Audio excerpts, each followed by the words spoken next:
Hello guys, this is Leti, your MCVPOD, and I'm here to talk a little bit more about one specific part of the team standards evolved, which is the building part. So how can I actually make a group of people become a team? Okay, so to start, we're going to talk about, in general terms, about the team standards evolved, what are the main difference between them and the old team minimums that we used in Isaac before, but the focus will be in the building part. I hope you enjoyed. If you have any questions, please approach me, and by the end of the session, please fill the feedback form. Okay, thank you very much. The first thing you need to understand is, what are the team standards for? So the team standards are used as a guide for team leaders to create good team experiences. In 2013, we launched the team minimums, which were the lowest amount of expectations that team leaders had to deliver. But the team leaders then became team standards to align with the standards and satisfaction model used for the ELD programs. This meant that the team standards then became a guide for how team leaders could create great experiences. In the team minimums, we had 35 points to track as a checklist. But now we actually want to track this, so that's why we also have less points now to track. It's like a simple model now, a simple thing that you can track in the teams that you have, like from the LCP to the VPs to the members, or if you have middle management, from the project managers to the members too. Okay, so if we want to implement team standards, we also need to understand what is a team, right? So in Isaac, we say that a team is basically a group that has one team leader and at least 2 team members and has at least 2 months of duration, okay? And this team should go through 3 different phases. Building, which is going to be the focus of this session, performing, and then closing, that is the final stage of a team. So let's focus now in the building phase.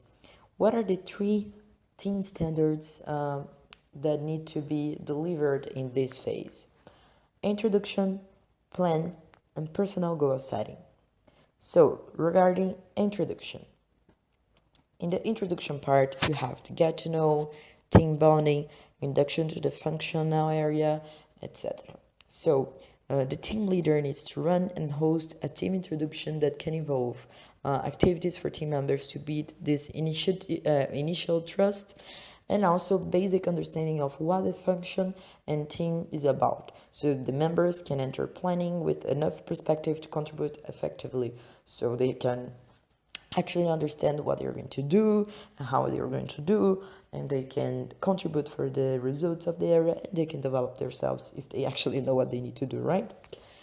The second team standard in this phase is plan. So the team leader should also host a planning space with the team that can involve the co-creation of team purpose. So what is our picture of success and why are we here? Expectations, how we will work together, so have rules for the team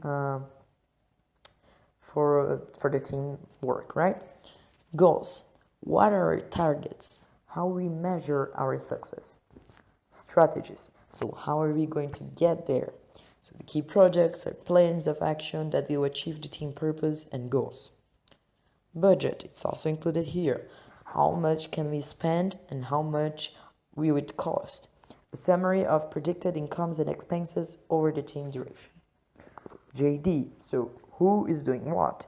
The allocation of the plan tasks to specific individuals in the team, also known as individual action plan. And obviously, you also have deadlines in the plan. So when will it be done? Once tasks are allocated, deadlines are given to those individuals. This is very, very important to make sure that things are going to happen. And the third team standard in the building phase is personal goal setting. So the team leader has the initiative, the initial one-on-ones to clarify team members' role and JD, and set a personal development plan. So you have this individual action plan to ensure that the team member is aware of their goals, responsibilities, deadlines, and tasks, check on their capacity and ability to achieve it, and offer support and resources for them to achieve their goals. Okay? And then we have finally the actual personal goal setting. So understand why these team members here and what they want to achieve in their exec experience. Set personal goals for the development and learning. Okay, so these are the 3 team standards that are connected to the building phase. I hope you have it clear. If you have any questions, you can approach us. And please watch the other videos regarding team standards, because you also have more sessions about the performing and closing part, and to know what are the specific team standards included in each phase. Thank you very much.